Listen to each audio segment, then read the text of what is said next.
हर महादेव दोस्तों। तो आज हम सुनने जा रहे हैं बाबा बद्रीनाथ धाम की अमृत कथा।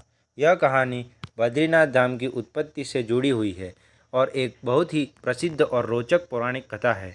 यह कथा मुख्य रूप से दर्शाती है कि कैसे भगवान विष्णु ने अपनी चतुराई और भगवान शिव ने अपनी उदारता के कारण इस पवित्र स्थान का आदान प्रदान किया। कथा का मूल भाव लीला और त्याग है। इस कहानी को बद्रीनाथ का छल या विष्णु की बाल लीला के नाम से भी जाना जाता है। एक दिन विष्णु के पास नारद गए और बोले, आप मानवता के लिए एक खराब मिसाल हैं। आप हर समय शेषनाग के ऊपर लेटे रहते हैं। आपकी पत्नी लक्ष्मी हमेशा आपकी सेवा में लगी रहती है। आपको सृष्टि के सभी जीवों के लिए कुछ अर्थपूर्ण कार्य करना चाहिए। इस आलोचना से बचने और साथ ही अपने उत्थान के लिए विष्णु तप और साधना करने के लिए सही स्थान की तलाश में नीचे हिमालय तक आए। वहाँ उन्हें मिला बद्रीनाथ, एक अच्छा सा छोटा सा घर, जहाँ सब कुछ वैसा ही था जैसा उन्होंने सोचा था। साधना के लिए सबसे आदर्श जगह लगी उन्हें। वह उस घर के अंदर गए। घुसते ही उन्हें पता चला कि यह तो शिव का निवास है। अगर उन्हें गुस्सा आ गया तो वह आपकी ही नहीं खुद का भी गला काट सकते हैं। ऐसे में नारायण ने खुद को एक छोटे से बच्चे के रूप में बदल लिया और घर के सामने बैठ गए। उस वक्त शिव और पार्वती बाहर कहीं टहलने गए थे। जब वे घर वापस लौटे तो उन्होंने देखा कि एक छोटा सा बच्चा ज़ोर ज़ोर से रो रहा है। पार्वती को दया आ गई। शिव ने पार्वती को रोकते हुए कहा, इस बच्चे को मत छूना। पार्वती ने कहा, जितने क्रूर हैं आप, कैसे नासमझी की बातें कर रहे हैं। मैं तो इस बच्चे को उठाने जा रही हूँ, देखिए तो कैसे रो रहा है। शिव बोले, जो तुम देख रही हो उस पर भरोसा मत करो। मैं कह रहा हूँ ना, इस बच्चे को मत उठाओ।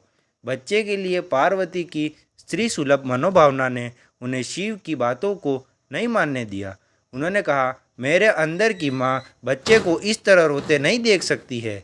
मैं तो इस बच्चे को ज़रूर उठाऊंगी। और यह कहकर उन्होंने बच्चे को उठाकर अपनी गोद में ले लिया। बच्चा पार्वती की गोद में आराम से था और शिव की तरह बहुत ही खुश होकर देख रहा था। शिव इसका नतीजा जानते थे, लेकिन करे तो क्या करे, इसलिए उन्होंने कहा, ठीक है चलो देखते हैं क्या होता है।